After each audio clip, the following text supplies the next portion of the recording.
Salut l'équipe CPZ, alors on se retrouve en ce petit matin de samedi, janvier, 6 h du matin. C'est une bonne heure pour aller chercher Vincent, Mister Papier, pour une nouvelle aventure automobile. Et aujourd'hui on va chercher ma nouvelle voiture. Faut savoir un truc, c'est que Vincent n'est jamais à l'heure. On avait dit 6 h chez lui, il est 6 h 08. Je l'ai appelé à 6 h 05 et il m'a dit vas-y je descends. Il est toujours pas là. Donc voilà, on va l'attendre et après on va sauter dans le train et on va aller à Paris pour aller chercher cette petite voiture. Ah bêta, il est là, il est là. Salut toi. Je disais que t'étais jamais à l'heure. Alors c'est parce que tu es tout le temps en avance. Ah ouais, il est 6 h 08, on avait dit 6 h.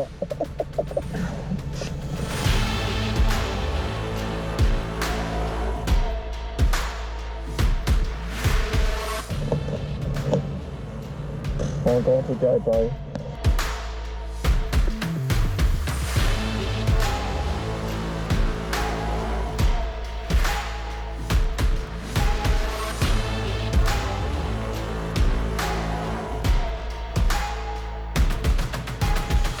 C'est lui comme des cons.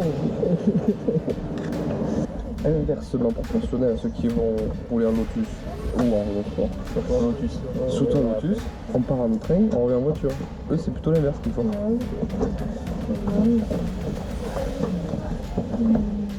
Oui. Ouais.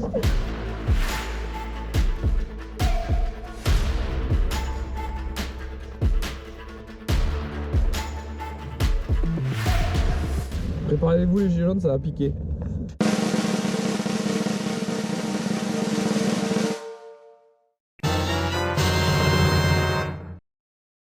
Bon mais on est arrivé chez Maël pour voir pour faire le petit achat qui va bien. Et on a une petite surprise à l'ouverture du portail. C'est qu'elle n'est pas venue toute seule la Corvette. Et ça c'est pas un peu la classe? C'est totalement la classe même. Bon ça c'est totalement la classe aussi, on est bien d'accord. Mais ça c'est méga cool hein.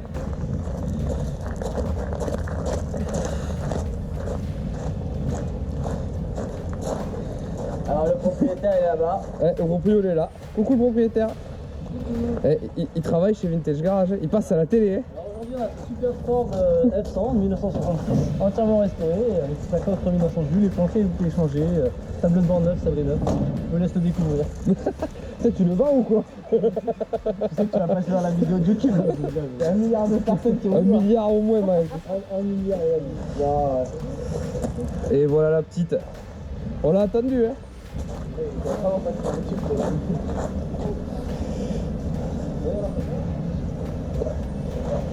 On l'a attendu hein. Mais on va passer au niveau de n'importe quoi hein. Donc les gars, aujourd'hui c'est décidé, je me swap LS. C'est moi qui me swap LS.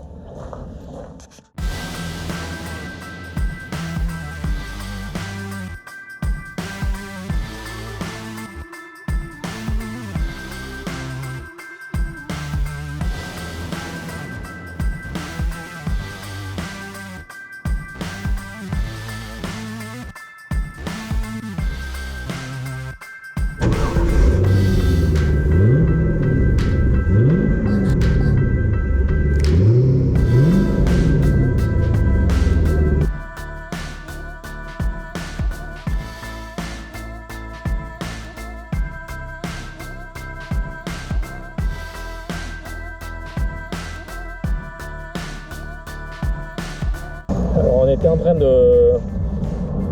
de rouler et puis ça en fait c'est l'allume-cigare. Donc on comprend pourquoi ça tenait pas bien. Mais... En fait il nous est resté dans les mains. Alors, quel est cet auto? Cet auto c'est une Chevrolet Corvette C5, 5e génération, boîte mécanique, chose plutôt rare quand même, c'est une américaine. Hein. Elle est de 2002, elle a 82 000 km. C'est un 5,7 litres V8 LS1, juste un des moteurs je pense les plus fiables qui doit exister. C'est une stricte de place, on a un coffre grand Il est fat hein. comme le monde, ah ouais c'est un truc de fou. Et encore il y a des rangements sous le coffre, il est vraiment méga fat. C'est une propulsion, la boîte est derrière, le moteur est devant. Elle est très équilibrée, c'est une caisse qui développe 344 chevaux, 485 Nm de couple. Très tôt, c'est vraiment voilà, une américaine pure et dure, comme on aime.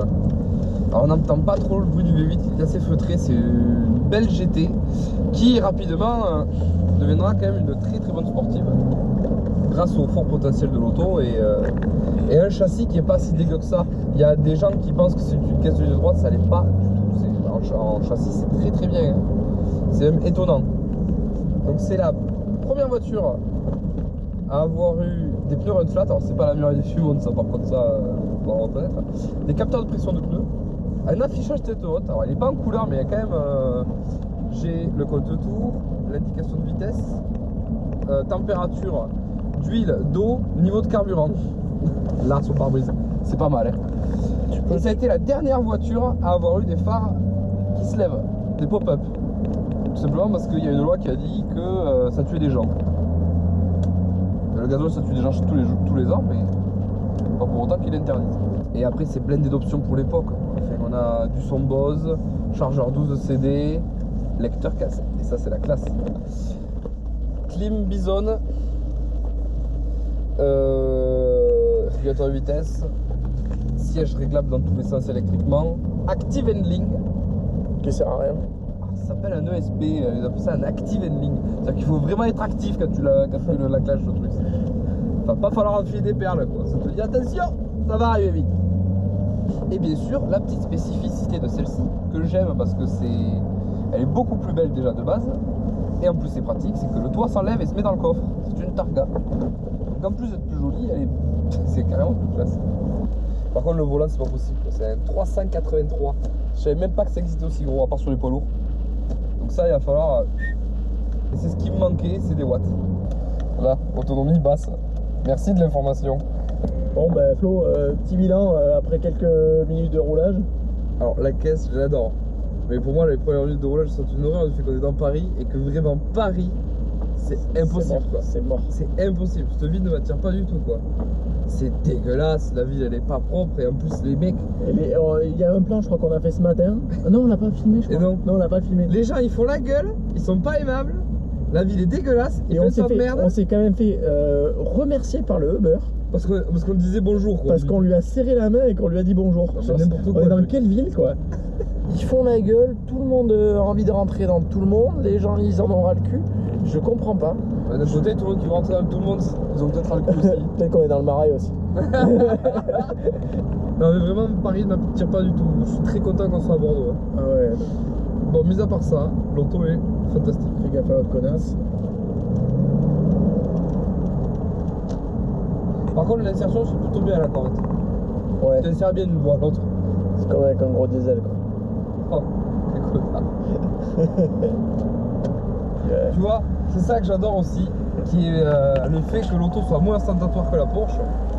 C'est que les gens ont moins ce côté a priori, genre ouais, le mec dans la Porsche il va pas... C'est l'American Dream quoi, certes c'est une caisse de sport, certes c'est quand même un truc qui est ostentatoire parce que l'objet l'est, mais c'est pas connoté gros compte bourgeois, parce qu'en fait aujourd'hui... Tu restes un bof quoi. Tu restes un gros bof, tu restes un putain de redneck. De côté on est du sud, bon de la France, mais on est du sud quand même. Et mais tu vois ce que je veux dire, c'est pas... c'est pas ouais lui il nous fait chier avec sa Porsche machin. C'est vrai putain c'est une Corvette, c'est cool parce que déjà t'en as pas. Enfin, très peu. Et les mecs qui roulent en Corvette, ben, c'est sympathique, c'est jovial, tu vois. C'est ce côté-là que j'aime bien.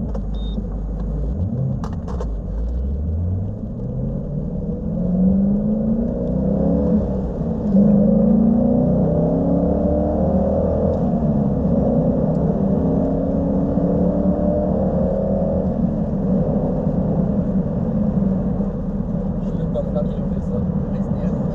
Je suis même pas flat.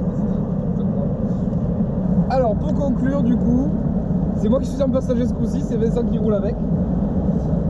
Qu'est-ce que t'en penses? Ah ouais, moi j'adore de toute façon, j'adore de base, donc je suis pas forcément objectif sur cette voiture. Qui est quand même dans ce budget là, parce que le budget en gros on est à 20-25 000 euros. Ouais.